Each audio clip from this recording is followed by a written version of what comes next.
Please keep on re-establishing your attention. Don't let the mind get lost in thoughts, feelings, drowsiness. Be strong, have resolution.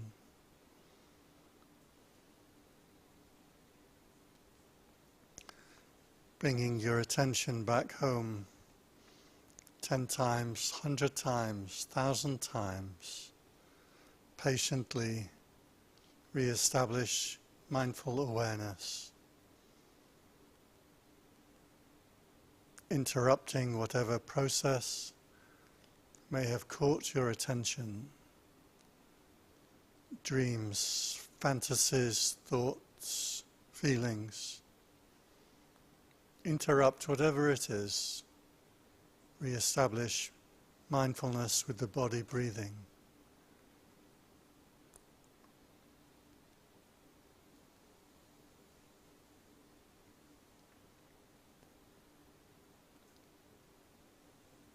And for the final few minutes of the meditation, call into this space, into the mind, while it is bright and with pure intention. The idea of loving kindness, a universal well-wishing for all world beings. Make your mind, make your body, make your breath very bright.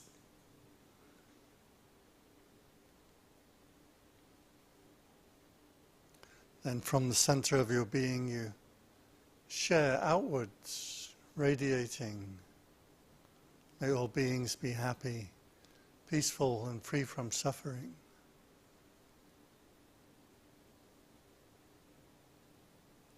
Radiating out to the people in this room here now. Whether you know them or they are strangers, offer this metta, loving kindness, making this room bright and opening yourself up to receiving that same loving kindness from myself, from the other yogis here. As you open up to receive, makes it easier to return the thought and feeling. This metta is called Sopanajjitta, beautiful mind. We take some time to deliberately cultivate this beautiful mind. The more often you sit, try, call it into being, the easier it is for this to arise in the future. You make the habit.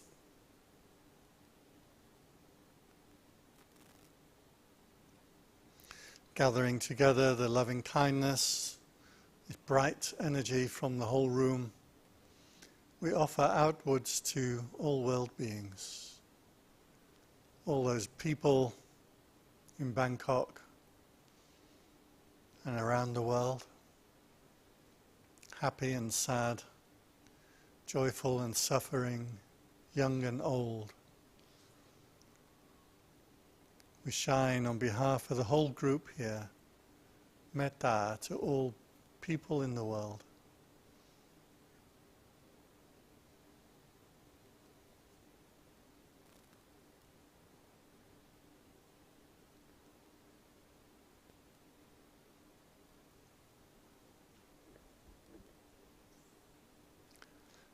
And all those beings,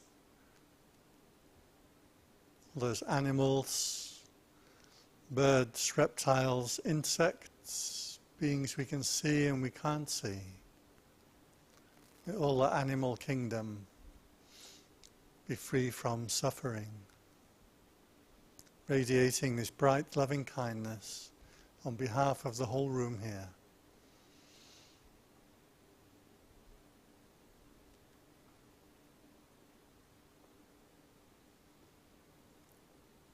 And out to the unseen realms, hell realms, lower realms, where people are suffering.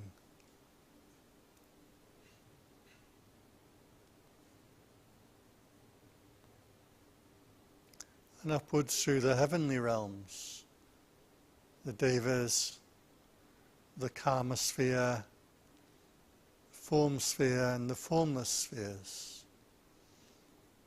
May they also share in this beautiful loving kindness.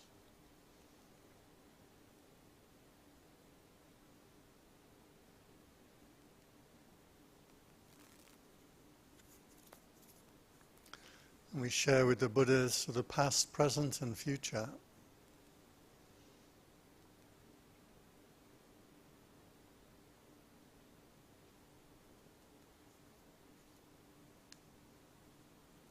May all beings everywhere, in every state, be happy, be peaceful, free from suffering.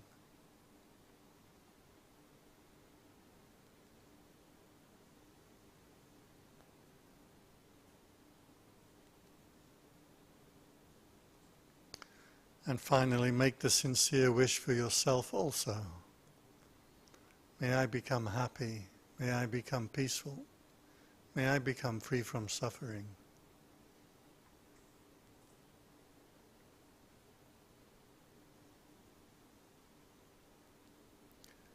Sabbe buddha balapata pachekanancha ihang balang Arahantanancha tejena rakang bandami sabhaso sapabuddhanubhavena sattaso ti bhavantu te Sabbe buddha balapata pachekanancha yang balang Arahantanancha tejena rakang bandami sabhaso sapaddhammanubhavena sattaso ti bhavantu te Sabbe buddha balapata pachekanancha yang balang Arahantanancha tejena rakang bandami sabhaso sabbasanghanubhavena sattaso ti bhavantu te.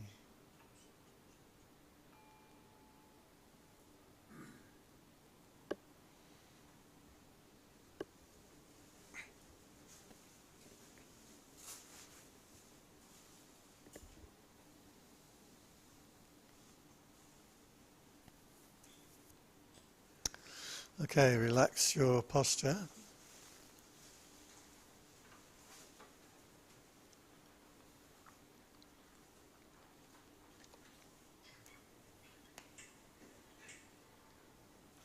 Am I supposed to use the glass?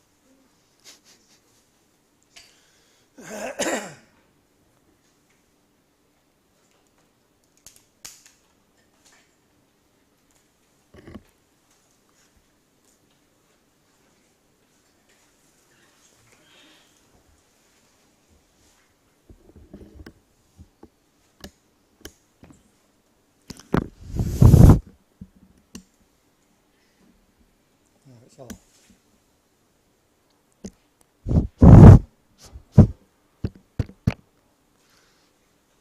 You can hear okay? Okay.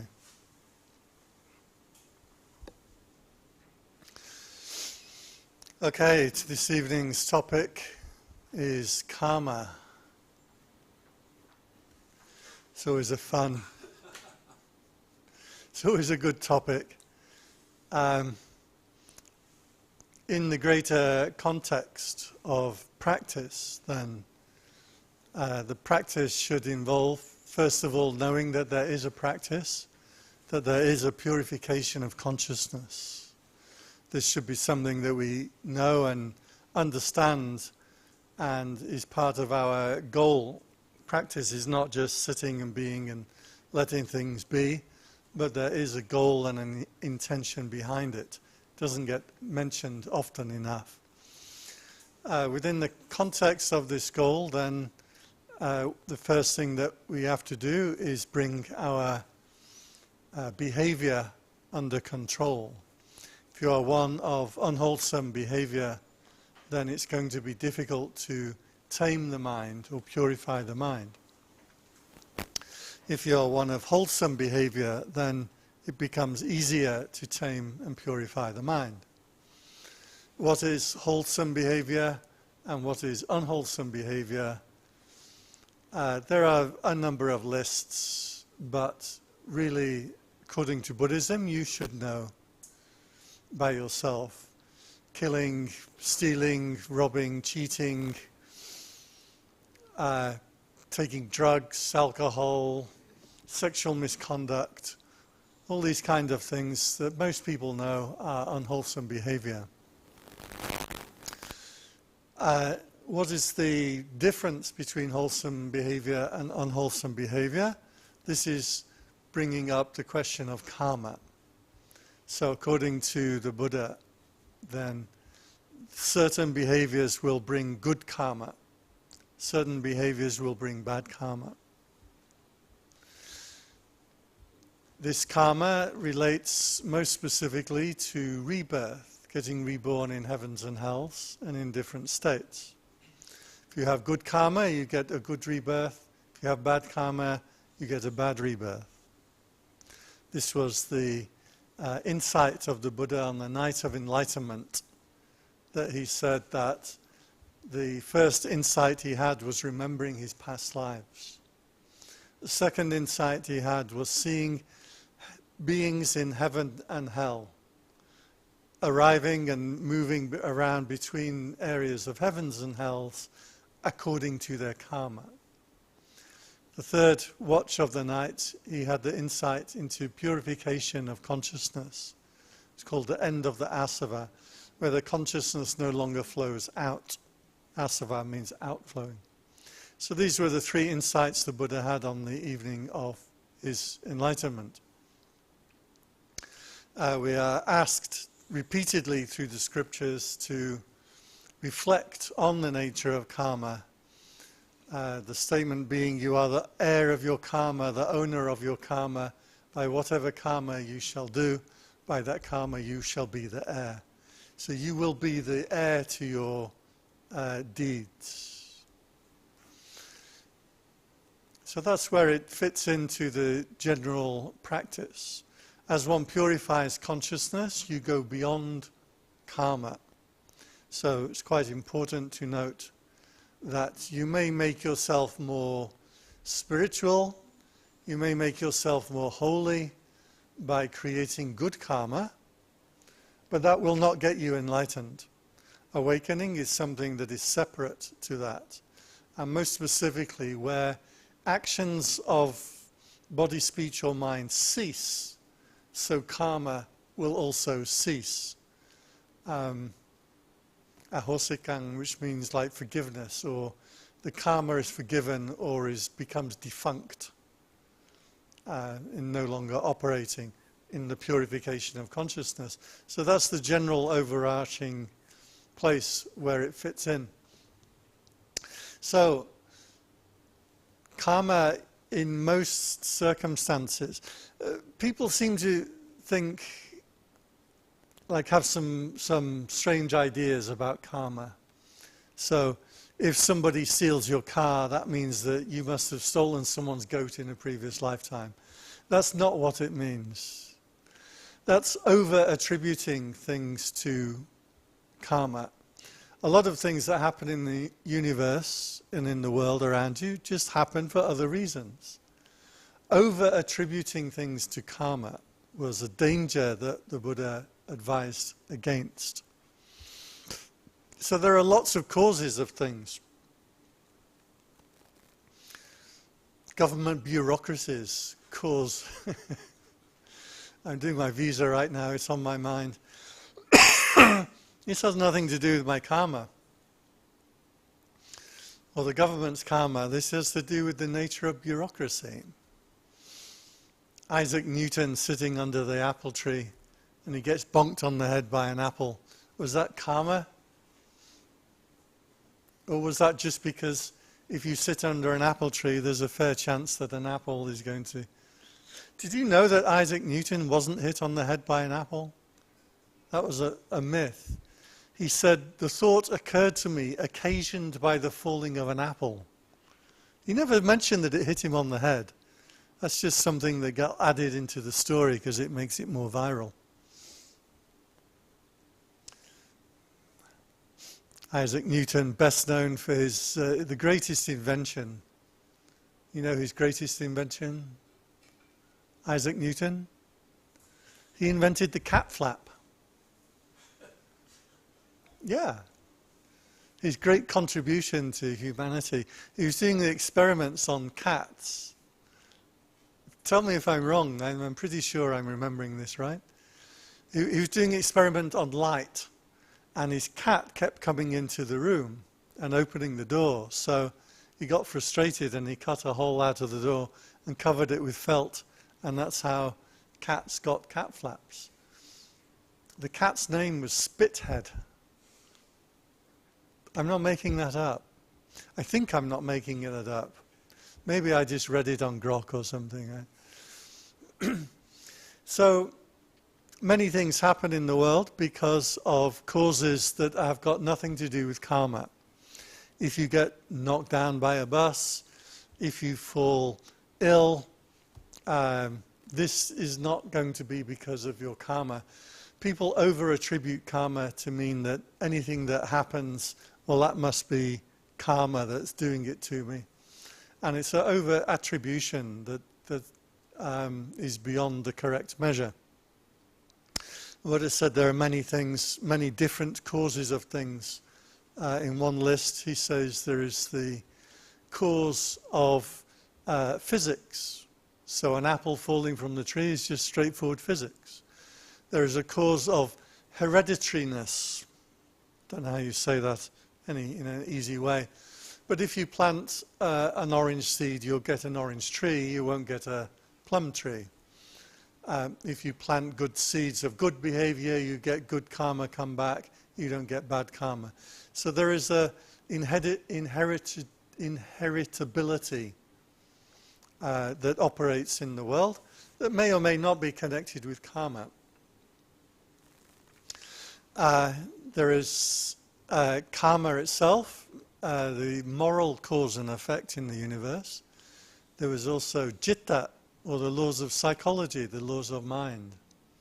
And then there's also dharma, the laws of the universe, which weirdly karma is one of the dharma. It's one of the laws of the universe. So, over-attributing things to karma, according to the Buddha, there were 3 wrong views. Everything happens due to chance is wrong. Everything happens due to God is wrong. And everything happens due to karma is wrong. Now, the Buddha did use logical, categorical statements.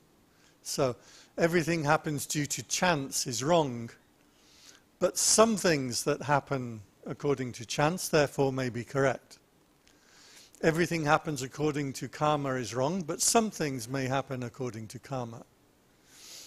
As for God, the word meant kind of divine providence or destiny, something like that. So everything happens due to destiny is wrong, but some things may still happen due to destiny.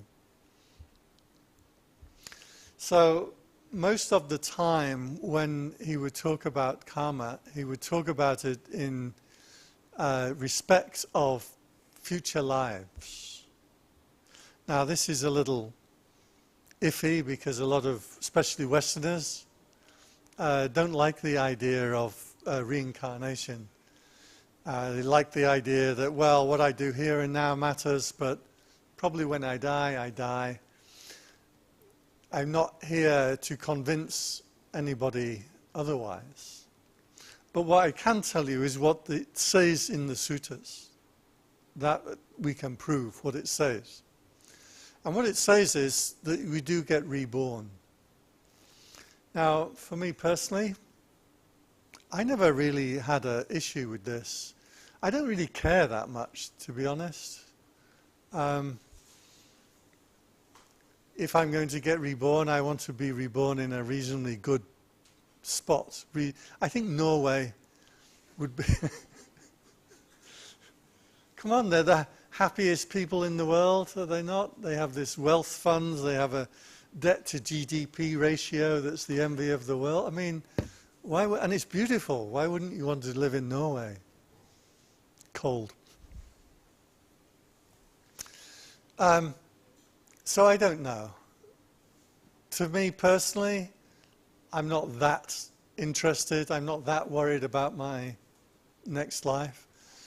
The fewer times that I've had in my life where I think I'm dying, then I started to think about it.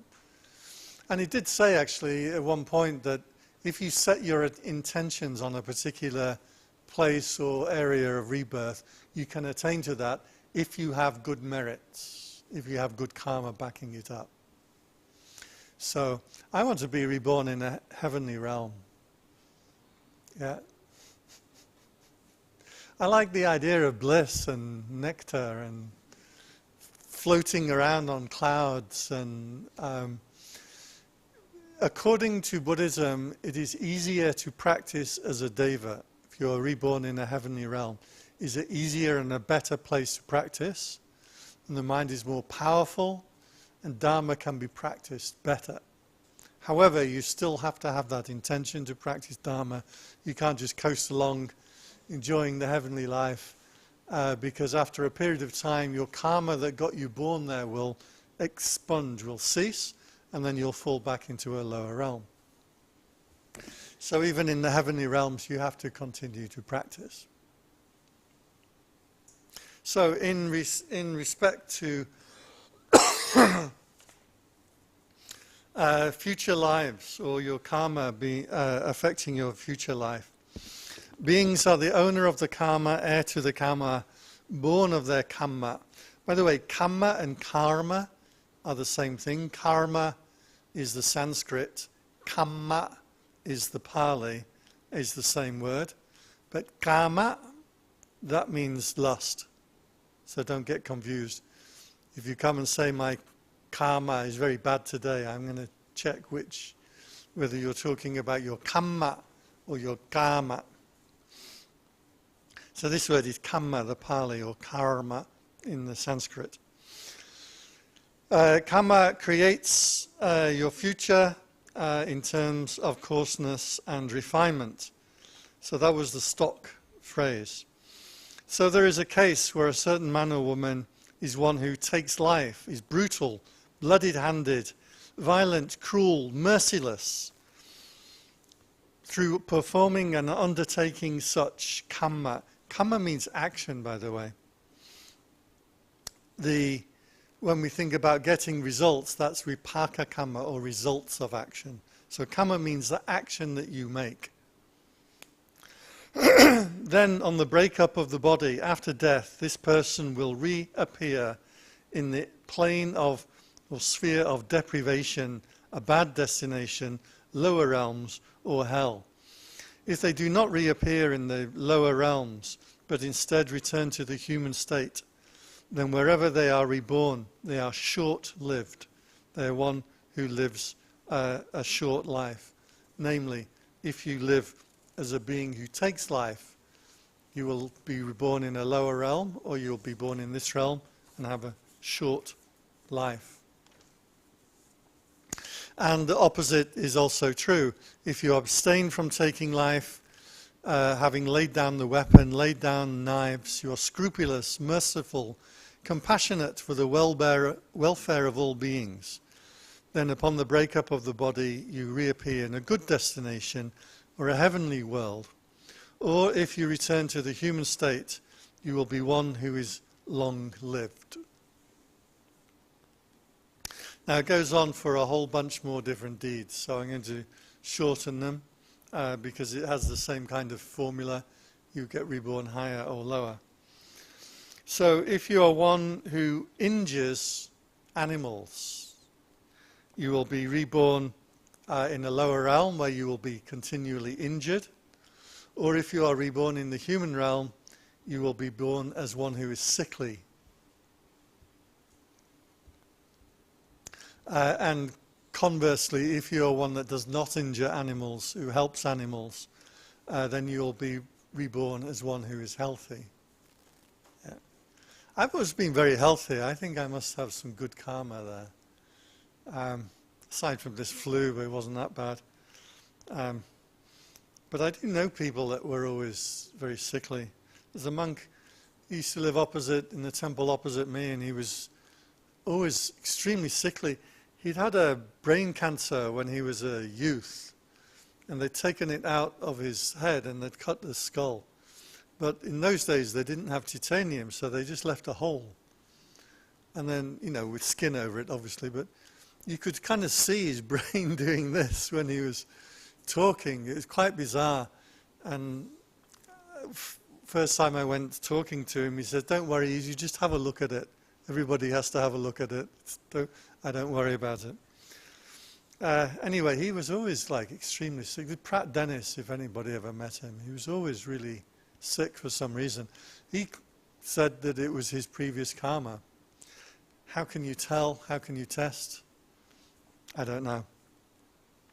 If you are somebody who acts with anger, if you have an angry or irritable nature, even when heavily criticized or gently criticized, become offended, provoked, hostile, resentful, then you're a person who is reborn ugly.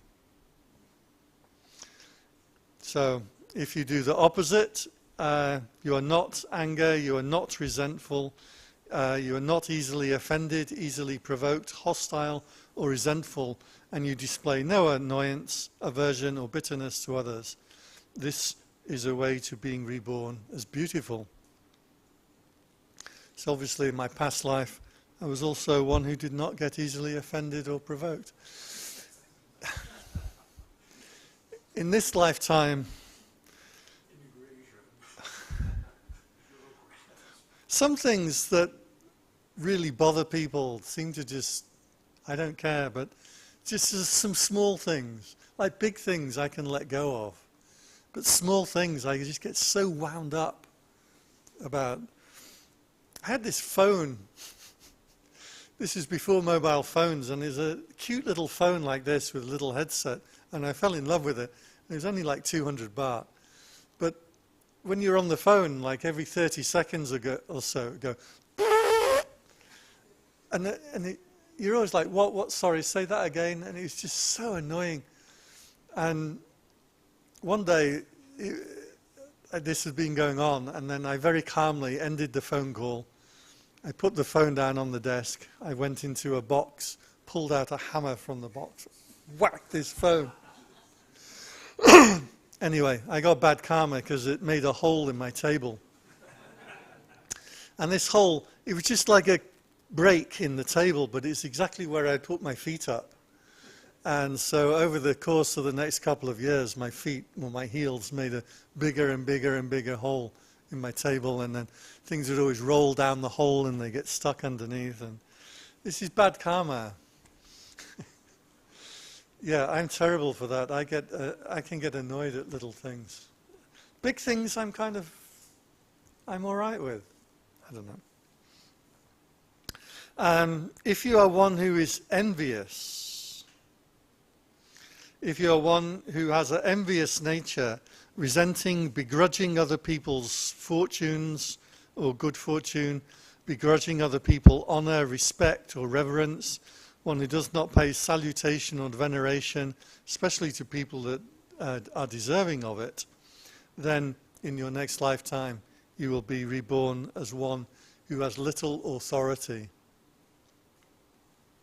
And conversely, if you are one who is not envious, not resentful, you don't begrudge other people good things, you honor, respect and revere people in the right way, then your next lifetime you will be one who has great authority.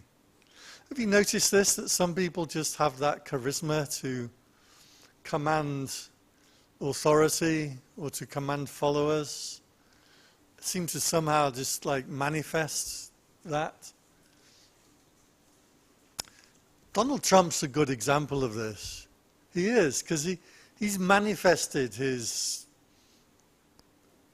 thing, whatever this thing is. So yeah, I've always noticed this, and some people seem to be able to command this, but are really undeserving.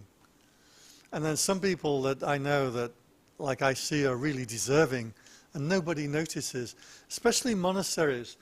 There's always these really good monks who are mindful, who are pleasant, who are sincere, and nobody kind of notices them.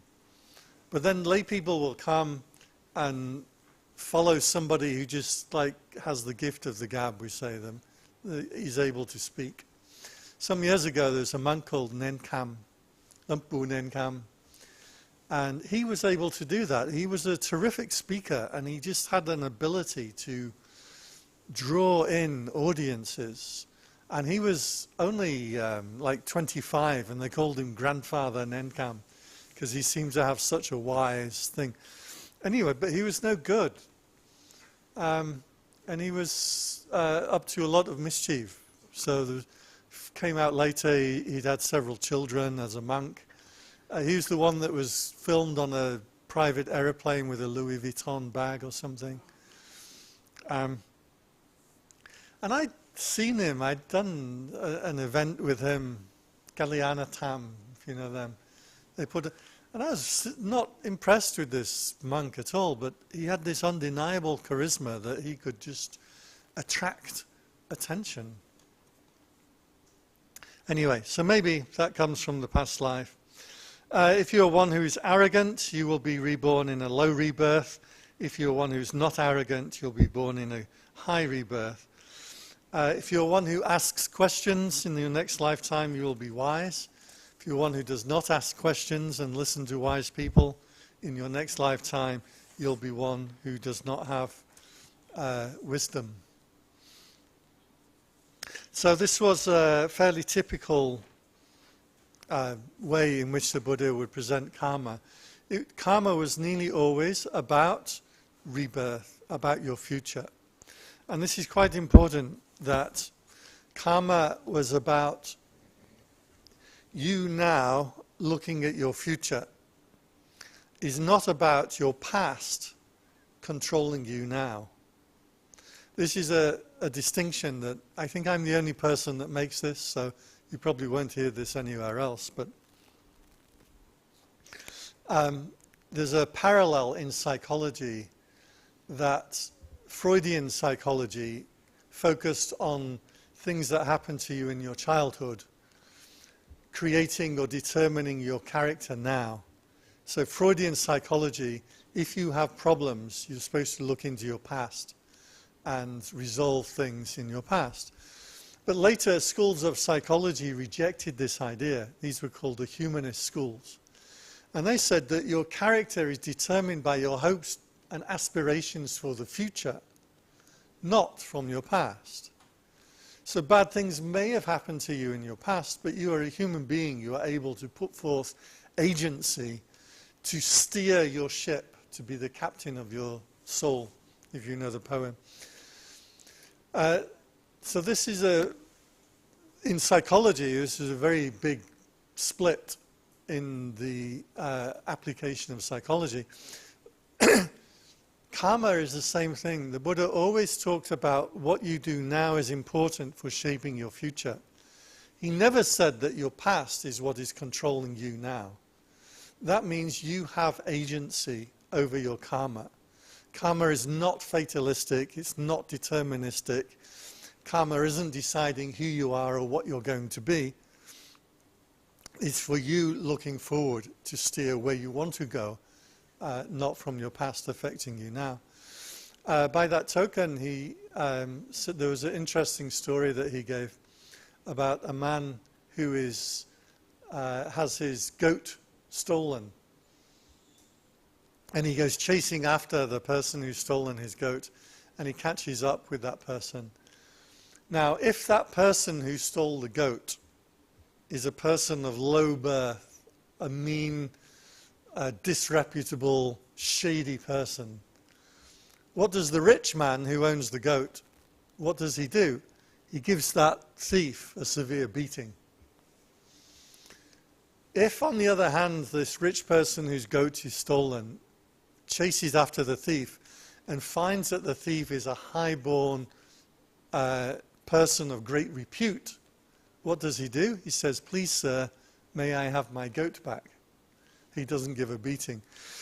So this story was given in the suttas as a description of karma, that if you are of good practice now, any previous karma that might catch up with you will not be able to affect you very strongly. In the same way as dropping a piece of salt in the ocean or in the great river isn't going to affect the saltiness of a great river.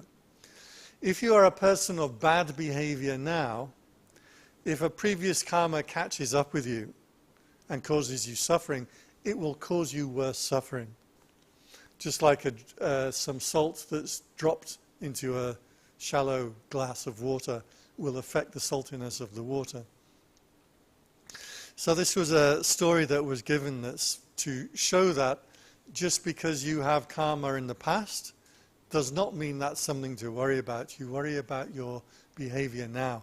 If you have good behavior and you're strong, you're righteous now, your previous bad karma won't be able to harm you, won't be able to beat you up. There's another story of this, and many stories, but Angulimala, the very advanced holy man, he was so advanced in his meditation, his teacher became jealous. So he said to Angulimala, right, the next thing that you have to do is kill 1,000 people and cut off their finger as proof. So although Angulimala was very advanced spiritually, somehow he's a little bit too dense to figure out that wasn't a good thing. So in the story he goes and kills 1,000 people, or 999 people. And he collects their fingers as proof that he's killed them. Anyway, at some point then he meets the Buddha, and he's coming after to kill the Buddha, and the Buddha just walks slowly, and Angulimala is running. But he can't catch up with the Buddha, he's using his special powers. And the Buddha says, you are running, but I have stopped long ago. And Angulimala catches some dharma there, and so he becomes a monk and practices and becomes an arahant, enlightened being. But as an arahant, as he's walking around following the Buddha, people would throw lumps of earth at him.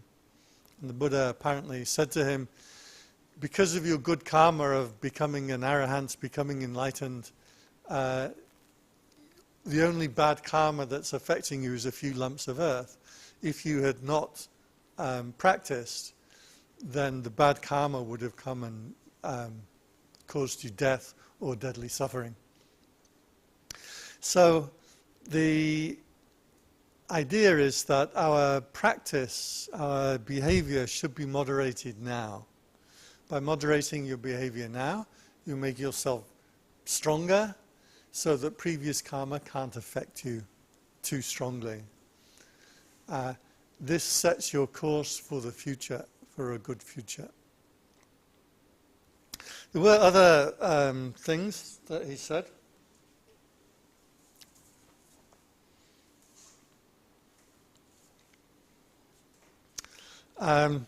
One of them, no, I would do that one at the end. Oh, he described karma as an imponderable, something that no matter how much you try and work it out, you'll never be able to fully work it out. So I think he said even he couldn't work out the full scope and machinations of karma.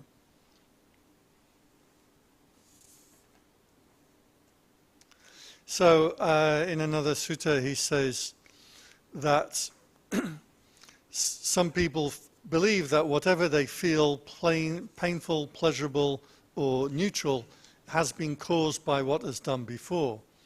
And the Buddha says, in that way of thinking, you've gone too far. For example, if you fall ill, this may be caused because of bile, the gallbladder, and not by karma. It may be caused on phlegm, it may be caused on internal winds, it may be caused by bodily humours. I don't know what bodily humours are, but it may be caused by the change of seasons. It may be caused by improper care of the body, or it may be caused by karma. So if you fall sick, you don't know the original cause for it, but it may be coming from different causes and effects. The expunging of karma, the ending of karma, was also important. The things that we experience with our senses, in one sutta he says this is the result of karma. I like to think of it this way. If you've worked as a builder or a painter, when you come into this room you're going to start noticing the way that it's painted, whether it's painted properly or not properly. If you've done work as a builder, you'll notice that Thai style there are reinforced concrete pillars, and in between them is basically like weak brick, that this is non-supporting wall. Did you notice that? See, in Britain we have supporting walls. We don't use pillars and fill-in. So there's a different way of building. I notice these things because I've done a bit of building. So what you notice, what comes in through your senses, depends on your past actions. So whatever it is, if you've been worked in fashion, you'll notice the way people are dressed. For me, I never notice the way people are dressed. Have you seen that experiment they do online where the students come in they have to do a questionnaire, and so they're paid $10 and given a biscuit or something. And they come in to fill in the questionnaire, and the person behind the counter is just a regular-looking man. He says, wait, I'll get the questionnaire for you. And he dips down. And then a different man will stand up and give them the form. And the actual test was how many people noticed that it was a different guy that had stood up. And he's wearing a different colour shirt. Lots of these examples on YouTube. It's amazing how little people notice. They do it again with somebody asking directions, and then they move a barrier in between, like two guys come by with a big board or something. And as they do it, they swap the person. Now, if you swap it male to female, people notice. But you can swap races of people, and they don't notice. You can swap their clothes, their height, they don't notice. So I think this idea of your senses being your past karma means this is how you interact with the world. Or this is how the world kind of shines your past onto you. That is dependent on those things that you notice and you pay attention to. The ending of karma in the same sutta was interesting. Where action of body, speech and mind cease, all karma ceases. And this idea of the cessation of karma is also really important. According to Buddhism, you cannot become enlightened through doing good deeds. Prevalent in India at the time was the idea that good deeds are the way to make you holy, to make you into a holy person. The Buddha said that no matter what good deeds you do, you can make yourself into a better person, for sure, but you're never going to get to enlightenment. There comes a point where action, karma means action, ceases. Where action ceases, there all karma becomes ahosikang, becomes forgiven or expunged. What this means as a meditator is, as you sit and you meditate, your mind will go and will hear a sound, and you'll identify the sound. What is it? Who is it? What are they doing? Then you bring your attention back. Then your attention goes to a memory from the past. Your mind is now out and is engaged with that object of consciousness. Then you catch yourself, you bring your attention back. Then you wonder what you're going to have for dinner this evening, when you leave here, which restaurant you're going to. Now that has come into your consciousness, become the object of your consciousness. And always consciousness has object after object after object. If you are observant, you can see this nature of the mind, constantly reaching onto one thing, dropping it, grabbing hold of another thing, dropping it, grabbing hold of another thing. This is action of body, speech and mind. Your psyche, your citta is acting on the world, acting on the environment, including your own past thoughts and feelings. At some point in the meditation, the mind will stop this process of acting. The mind will stop going out to anything. You do it by getting your mindfulness faster and faster. You feel yourself a sound, hearing, boop, got it. Thinking, boop, got it. What's for dinner? Boop, got it. My knee aches, boop, got it. And then at some point the consciousness just will stop and will purify. At this point, consciousness becomes immensely more powerful, becomes intensified, and becomes very bright. Some of the experiences. It also becomes energized through the body, so you will have a strong body awareness also at the same time. This is the purification of consciousness. At this point, karma is no longer active within you, and past karmas will start to cease or expunge themselves. So the Buddha constantly pointed his monks to this purification of consciousness as the actual way. You will not purify your karma. You can make it better, but you never get to the end of making karma and results of karma, except through this one practice. So that's karma in Buddhism. Does it fit your sliders? Because different karmas that you do, you get the results of. Like I have a very good patience karma. I can practice patience with most things. Burping telephones not included. But I can practice patience with many things. So my patience slider, I think, my dial, my graphic equalizer is quite high. Mindfulness, I've done a lot of mindfulness, that's quite up there. Mudita, sympathetic joy for other people's successes, like, nah. My metta, loving kindness slider was not high. For many years I couldn't do it, for 20 years. I would, may all beings be happy, may all beings be... I didn't mean it though. And I just couldn't get it pumping. And then at some point, I'd actually purified the consciousness in the meditation, and the mind was so bright and powerful. It feels powerful. But then what do you do with that power? It feels like pumping power, but then what do you do with it? So I thought, maybe I'll just call this brightness loving kindness, and then boom, I could suddenly start to do it. I could suddenly do loving kindness meditation. One of the statements on karma the Buddha gave, over and over again, that on which a man thinks and ponders often, to that there is a leaning in the mind. Leaning in the mind can mean bias in the mind, but the analogy was like a tree. If a tree doesn't grow up straight, if it grows up tipped, on the day that it falls over, it's going to fall in that direction. That's what was meant by a leaning in the mind. So that which you think and ponder of often, your mind will lean into that very easily. And so most people, if you spend your time worrying about politics, football, boxing, love, relationships, your mind will naturally lean into that very easily.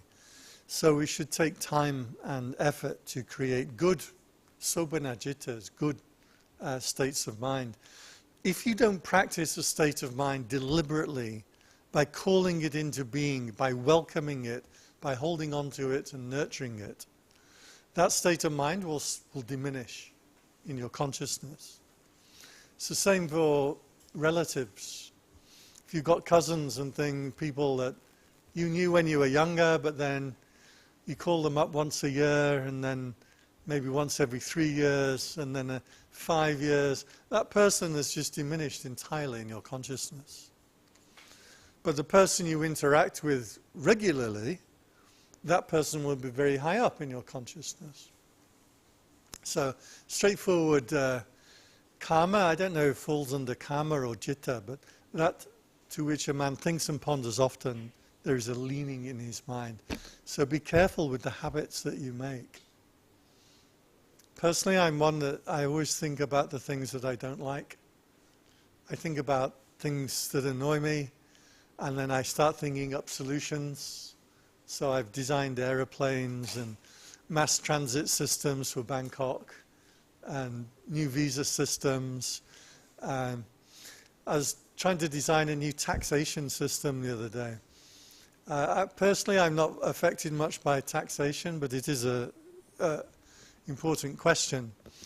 Apparently, Estonia has one of the easiest tax systems in the world. It's interesting.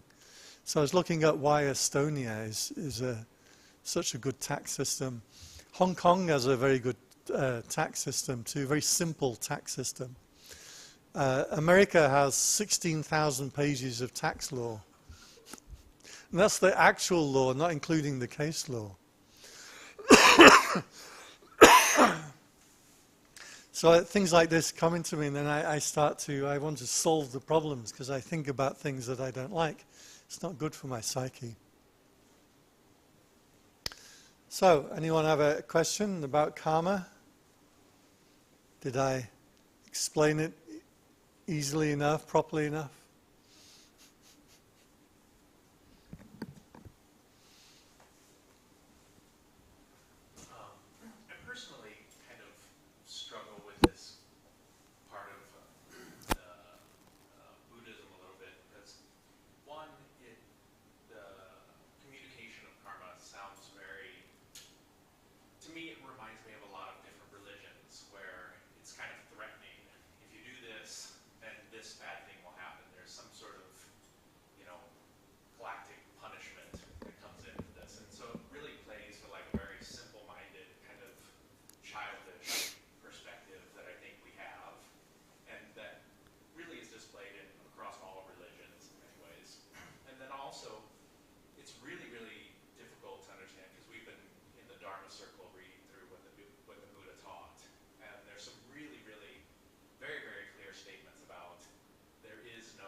Right. The idea of a Atman is a permanent, everlasting, unchanging core, which is not, it's actually not explicitly accepted or rejected in Buddhism. So that is what people usually are talking about when they talk about. It's not about self. Your self exists in terms of what you did as a child that affects you now. You learned languages when you were a child that you speak now. You learn codes of behavior that affect you now. There's no cell in your body that's the same as a cell that was there in childhood, but there has been a continuation. The idea of non-self gets, I was thinking of doing this as the next topic in November, when I'll be back. No self is an adjective that applies to sensory input. It's not a theory about non-self, that you don't have a self, according to Buddhism. So what that means is, if I see something, I see a projector, that thing that I have seen has just arisen. That's not myself, because it's just come up and it's about to disappear. So non-self is an adjective that is applied to sensory input. It's not a question of whether you actually have a self or not self. So we shouldn't get confused with that. As for it feeling a bit like other religions, well, yeah, it is. And most religions teach in some ways that what you do will have some kind of cosmic consequence. And the idea that there is no cosmic consequence to good or bad actions. In the suttas, it was always framed in this way. If a man was to travel up one bank of the river Ganges with a razor-rimmed wheel, spinning it, slicing all beings up into a heap of dead, stinking, rotting flesh along one bank of the Ganges, and then would come down the other bank of the Ganges offering out flowers, money, and nice and food and offerings to people. Would there be an effect of doing that? This is how the question was framed. And the Buddha's answer was always, there is an effect of doing that. There is no difference between the man on one side of the Ganges and the other side. So yes, there is a cosmic consequence. There is somehow the universe is has a bookkeeping. As for the rebirth, one of the metaphors, depending on the purification of consciousness will depend to where you float to or go to in your rebirth. So if a pot is filled with stones and you throw it in a pond, when it hits the bottom, it breaks. The stones stay on the bottom of the pond. If a pot is filled with butter or ghee and you throw it in the pond, when it breaks, that butter or ghee will float to the surface. In the same way, depending on the purification or of your consciousness, you will float to your natural level in a rebirth, depending on your previous actions. So there is a cosmic consequence, according to Buddhism and according to the suttas. Now, I'm not here to say that this is true. I am not here, how can I prove it? How could I prove it? The actual proof is remembering your past lives, so you have to practice to do that. However, while I can't tell you exactly what the universe is in truth, I can tell you what actually says in the suttas. And in the suttas it says quite clearly, the teachings from the Buddha, categorically there is rebirth, and depending on your actions and the way you live your life will determine your rebirth. That it says. So we work with that any way that we can.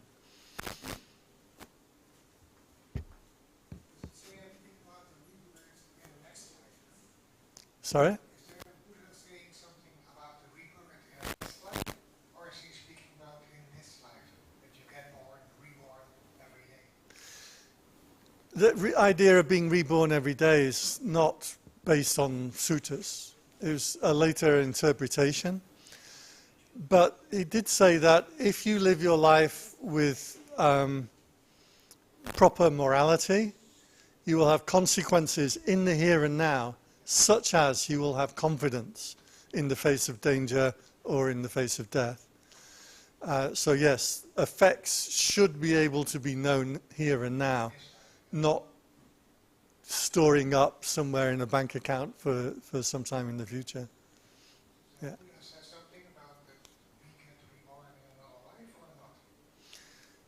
Yes, when he's talking about karma, he's nearly always talking about how you're going to get reborn in a future life. Is there proof for this?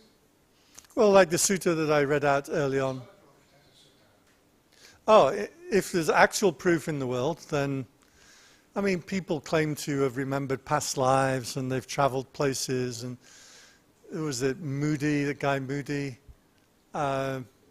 many masters, many lives. I mean, there's books and things, there's people that are born that can play the piano at 2 years old, like a concert pianist. Are these proofs? You can say. I can't say what's real. I can say what is in the suttas. I can say what the texts say. For me personally, I have little trouble with it. I neither accept nor reject. I feel it should be self-evident that a practice of purification is worth doing. Sure. I can see and do and taste and touch that. It's affected me deeply. It's affected people that I know. So for me, if indeed we are reborn, I can be pretty confident that that's going to carry on and have good effects. And if not, I personally am of the feeling I don't want to be reborn. If I can get to the end of the life and then that's it, I'm not going to suffer.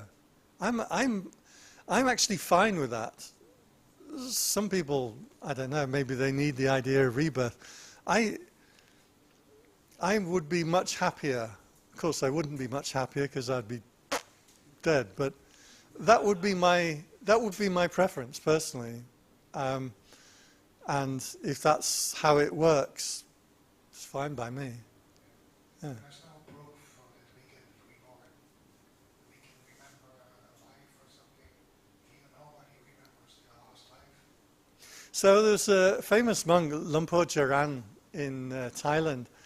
And one of the things he did was he had these psychic powers. And people come to him with problems. And then he'd say, in your past lifetime, this happened. And that's why you have this thing.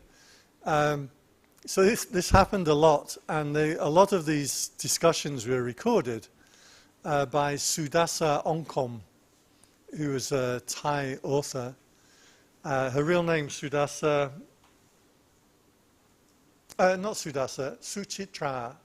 Ongkom. Now I forget. Her real name is Suchitra.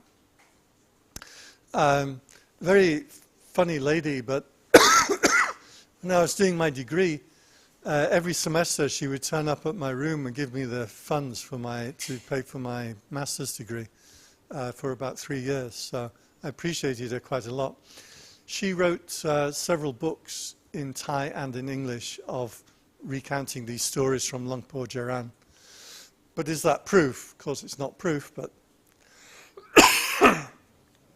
It's a belief. anybody here remember their past life? You remember the past life? Okay. Like one life or many lives? 3 or 4. 3 or 4. Did you do it with a past life therapist, regression? I did, but even before that, I would go to places and I would remember, or I would meet someone, and I would know that that person was in another life with me. Okay. To me, I want very strong proof. I want to be able to look at a building and know what's inside, having never been in. But you can't because it's at a different time. So I had recollections of places, although they had changed over Right. time. But for instance, my children, they were with me in past lives, so they were in a different format. But I remember things that I did with each specific child. Right. I just want to remember where I buried the money. If I can do that, then I'm good. My teacher, by the way, he would teach this as his meditation practice. He would teach people to go through their past lives. I never got to that ability myself, although I did remember my previous death. Again, I have no proof, but I remembered my previous death, and I could rewind it and play it forward and backwards through time, what happened. But I have no proof, because I wasn't anybody famous. Joe? Yeah, Jen, I thought in a previous talk you had said that what the Buddha meant by rebirth was not the same as what Hindus mean by reincarnation, transmigration of the soul, because the Buddha didn't teach that we have a soul, that he was talking about something different in the term rebirth, that in some ways your energy or your actions continue after you die. It doesn't mean that you come back in another body in the future. So can you explain that distinction? Because a lot of people say that to remember that the suttas were spoken to specific people or specific audiences, and if he was speaking to an audience of Hindus, if he said, oh no, there's no such thing as reincarnation, everybody would get up and leave. So they said, okay, let people believe in reincarnation, it doesn't do any harm. It might even do some good if people think that if they do something terrible like murder someone, they're going to pay for it in the next lifetime. So, okay, just allow people Sure. to believe whatever they want. But that the Buddha taught a kind of rebirth that's not the same as reincarnation. I've noticed in myself that there is a, I guess being a Westerner English, I have a rationalization drive, that anything that I'm uncomfortable with, I want to somehow rationalize it into something that I'm comfortable with. Like, well, rebirth, maybe that just means I'm reborn moment to moment. That's not what it says, but you can rationalize in this way. But I'm careful personally about rationalization, because what I'm trying to do is reorganize the world so that I'm okay with it. I'm actually much more okay with things that I don't believe in or don't understand. A lot of things that I don't understand, and I can actually leave things where they are and not know, not be certain. So that for me personally. What you are referring to is a typical and probably erroneous distinction that Buddhists say we have rebirth as opposed to Hindus reincarnation. Reincarnation being a permanent, everlasting soul that is born lifetime to lifetime, in the same way you might change clothes every day. This everlasting soul or Atman will take on a new form lifetime to lifetime. But in Buddhism, there is no Atman that moves from lifetime to lifetime. That's a very common kind of argument or description. I wouldn't say it was wrong, but I don't think it's necessarily, I think it's too fine a distinction. And certainly within Indian traditions, there's a big variety in the ways that rebirth or reincarnation was interpreted. So it's probably a handy heuristic, maybe, to say that. Buddhism doesn't have an Atman as Hinduism does, but I wouldn't go too far with it. Yeah. Again, Buddhism never said anything about whether there is an Atman or is a soul or not. Anatta specifically applies to sensory objects. Anything you can see, hear, smell, taste, touch, or think of, that thing has just come into your consciousness. That's an object of consciousness, and it will cease in a few seconds. That thing is not you. That was the teaching. That was the actual teaching. Thank you very much. This was a great talk. I enjoyed the part where you emphasized that what is happening today, what we are doing now, has much more Right. importance toward the future rather than bringing past to the current state of affairs. Right. I actually don't have a question per se, but slightly of that nature, in the sense that I want to make a statement and see what you have to add to that. I'm sure you do. So in sciences, some sciences, including psychology, I never studied psychology as formal study, but I studied quite a bit, is that we can't see a lot of things and therefore cannot prove a lot of things. Such as we can't see what the person really feels like inside, but we can actually portray that behavior, and from that we deduct backwards. In economics also they say people like money. Can't prove that. If you ask people, do you like money? People say, no, I don't care about money. But the behavior is such that they really care about money. So the interpretation about, and therefore say that theory is not a proof. That's a theory that actually guides our thinking on that particular topic. So the theory here is that there is rebirth or reincarnation or whatever. Even if you can't prove it, but if it seems to explain a lot of human behavior, or in some sense something that allows us to guide people, I find this is a wonderful theory.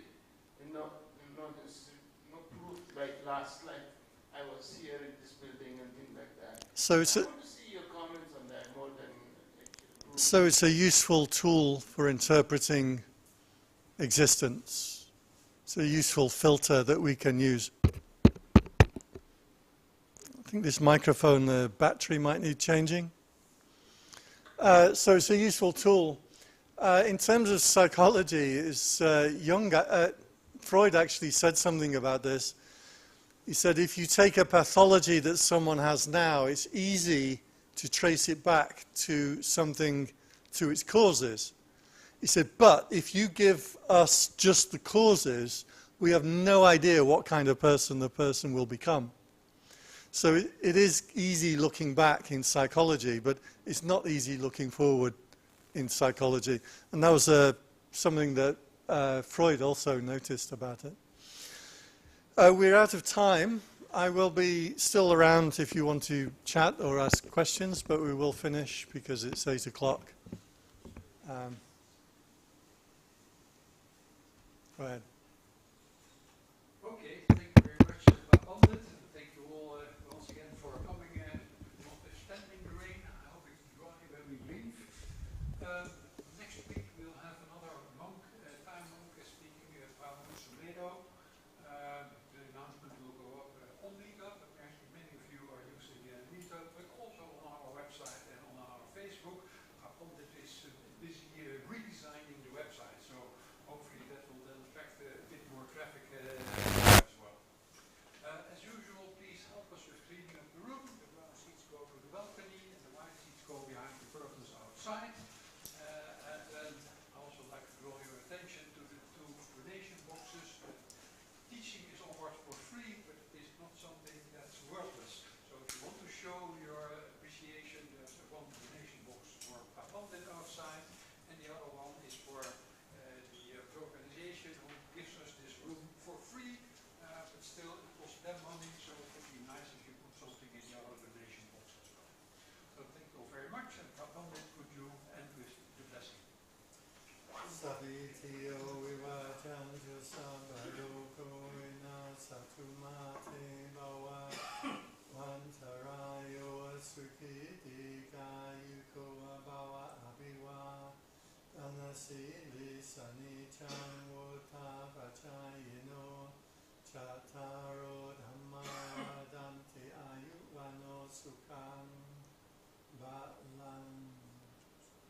sailing very